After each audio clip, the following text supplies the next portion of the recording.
मैं doctor Russell lorry, आशा hospital, county Nagpur का CEO.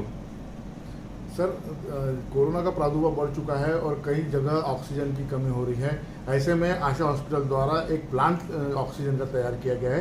क्या बताएंगे इस बारे में, क्या कहेंगे? दरअसल सभी को मालूम है कि ऑक्सीजन का शॉर्टेज, किल्लत बहुत हो रही थी। इसी कारण से हमने फ्यूचर को माइंड में रखते हुए ये निर्णय लिया हुआ है कि इसका एक समाधान ऐसा निकालना चाहिए जो आगे चल के भी काम में आए। इसी कारण से ये oxygen, medical oxygen generation plant एक लगाया है, जिससे लगभग 100 cylinders oxygen per day generate की जा सकती है। जैसा देखा जाता है कि आशा हॉस्पिटल हमेशा गरीब मरीजों के लिए अग्रसर रहा है, उनकी ट्रीटमेंट करता है, हमेशा उनकी सेवा करता है। तो इस बार क्या सुविधा उन मरीजों के लिए रखी है जो आने वाले मरीज हैं, और क्या बेड की स्थिति है? बेड की स्थिति आज की तारीख में आशा हॉस्पिटल के 160 बेड्स सैंक्शन है और 100% ऑक्यूपेंसी चल रही है। और जैसे करते ही आ रही है, जो बिलो पॉवर्टी लाइन या जो गरीब पेशेंट्स है, जैसा आपने कहा है, उनका तो सुविधा दे ही रही है। ऊपर से अभी ऑक्सीजन प्लांट हमने खुद ही लगाया है यहाँ पे, तो जनरेशन भी जो है खुद ही हो गई यहाँ पे, तो वो कॉस्ट की बेनिफिट भी जो है वो पेशेंट को देगी। जैसे देखा जाता है कि रेमडेसिविर जो इंजेक्शन है उसकी कमतरता बहुत देखी जा रही है, और कई डॉक्टरों का कहना है कि रेमडेसिविर जो इंजेक्शन है वो बहुत कई मरीजों को लगता है, कई मरीजों को नहीं लगता है। इसके ऊपर आपका क्या कहना है? एक्चुअली में रेमडेसिविर का जो है, इसका थोड़ा सा ज़्यादा हवा ऐसा क्रिएट किया गया था इसके पहले। वो रामबाण ऐसा इलाज है कोविड का, ऐसा नहीं कह सकते हैं। तो इसी कारण से कोई पेशेंट को लग सकता है, कोई पेशेंट को नहीं लग सकता है। वो हमारे फिजिशियन जो है, एमडी फिजिशियन डॉक्टर्स जो है, doctor Rajendra Agrawal, doctor Govind Rathore sir हैं, ये लोग डिसीजन लेते हैं और जिसको लगता है सिर्फ उन्हीं को देते हैं। और रेमडेसिविर का मेरे हॉस्पिटल में, आशा हॉस्पिटल के अंदर में जो है अकाउंटिंग वगैरह सब प्रॉपर की जाती है। क्लोजिंग स्टॉक, ओपनिंग स्टॉक वगैरह सब, ये सब का रजिस्ट्री वगैरह सब चेक की जाती है पर्सनली। इसी कारण से इसमें कोई प्रॉब्लम ऐसा सच नहीं हो सकता है। ऑक्सीजन का जो है हमारे यहाँ पे कितना निर्माण होता है और ये प्लांट का क्या उद्देश्य था? 100 सिलेंडर के आसपास में पर डे की कैपेसिटी है और ये कंटिन्यू बनती है। ऐसा नहीं है कि 100 सिलेंडर बन जाए फिर बंद हो जाए, तो कंटिन्यू चलती है प्रक्रिया, उसकी पूरे दिन भर चलते रहती है। प्लस मेरे हॉस्पिटल में लिक्विड ऑक्सीजन स्टोरेज भी है और गैस सिलेंडर कंसोल भी है। तो ये 3 प्रोविजंस है अपने यहाँ पे ऑक्सीजन देने के लिए, तो इससे काफ़ी फायदा होगा पेशेंट्स को। नागपुर शहर में सबसे पहली बार मेडिटेना हॉस्पिटल, दूसरा आशा हॉस्पिटल का नाम आता है ऑक्सीजन प्लांट में। मेडिटेना से बड़ा अभी आशा हॉस्पिटल में ऑक्सीजन का प्रमाण बढ़ाया गया है और सिलेंडर का बढ़ाया गया है। तो इसमें क्या सुविधा रहेगी मरीजों को, और मरीजों को उसमें कैसे ये मिलेगा, और कितने हमारे जो यहाँ पे जो स्टाफ है कितने उसके पीछे लगे हुए हैं?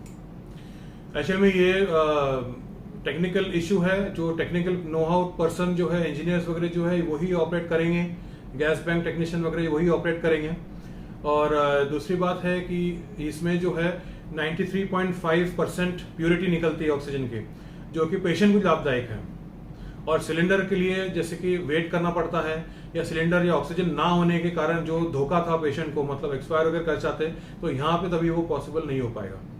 हमारे यहाँ पे जो ऑक्सीजन बन रहा है, तो ऑक्सीजन के उसके लिए कितनी टीम लगी हुई है और कैसे मरीजों को प्रोवाइड किया जाएगा?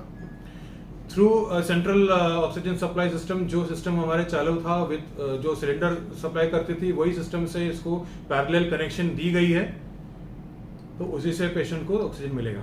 अभी कोरोना का प्रभाव धीरे धीरे कम हो रहा है, मरीज भी कम हो रहे हैं। इसके ऊपर आपकी क्या प्रतिक्रिया है, क्या कहेंगे, और हमारी जनता को और हमारे दर्शकों को क्या संदेश देना चाहेंगे? वायरोलॉजी अगर किसी ने पढ़ा हो तो उसमें कैसा रहता है कि वायरस का जो है एक स्टार्ट पॉइंट रहता है, एक पीक पॉइंट रहता है, जो हमारा ऑलरेडी हो चुका है। पीक पॉइंट के बाद में जो है डिक्लाइन फेज स्टार्ट होता है। तो अभी फिलहाल अपना ये म्यूटेंट सीरीज का जो डिक्लाइन फेज अभी शुरुआत देखा जा रहा है, जिस हिसाब से पेशेंट की मतलब एडमिशन्स कम हो रहे हैं, उससे समझ में आ रहा है कि डिक्लाइन फेज की तरफ हम लोग तेजी से बढ़ रहे हैं। आने वाले जो मरीज हैं जिनके मन में डर होता है वैक्सीन लेने के लिए, उन्हें आप अपने हॉस्पिटल की ओर से क्या कहना चाहेंगे? वैक्सीनेशन जो है ज़रूर पेशेंटों को और लोगों में डर बैठा हुआ था इसका, लेकिन मैं आश्वासन दिलाना चाहता हूं कि पेशेंट्स की सभी लोगों को कि वैक्सीनेशन बिल्कुल सेफ है।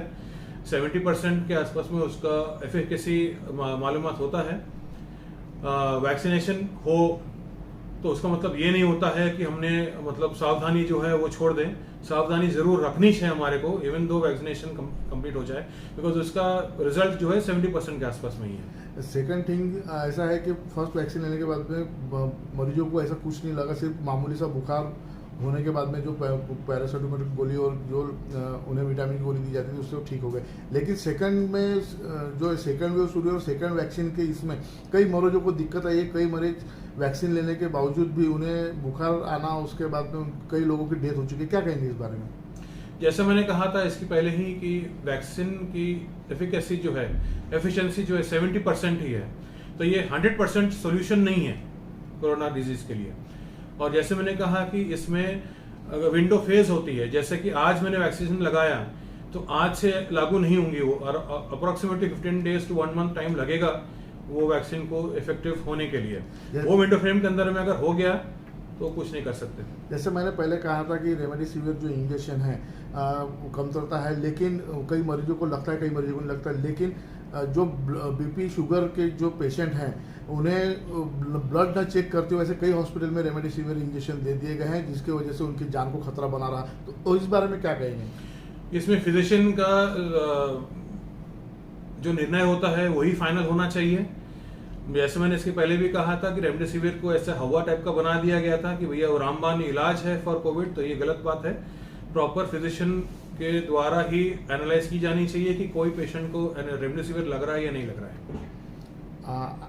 आशा हॉस्पिटल की ओर से आप जो यहाँ की जनता है, यहाँ के मरीज है, उनको क्या संदेश देना चाहेंगे? संदेश मेरा यही रहेगा कि आज भी और कल भी जो है अपना जो सावधानी के जो है पीपीई किट हो गया, मास्क हो गया, ये सब कंटिन्यू रखें। वैक्सीनेशन लिए भी होंगे तो भी ये कंटिन्यू रखें। आप अपने आप को सुरक्षा रखें, अपने आप को बचाएं, दूसरों को भी बचाएं।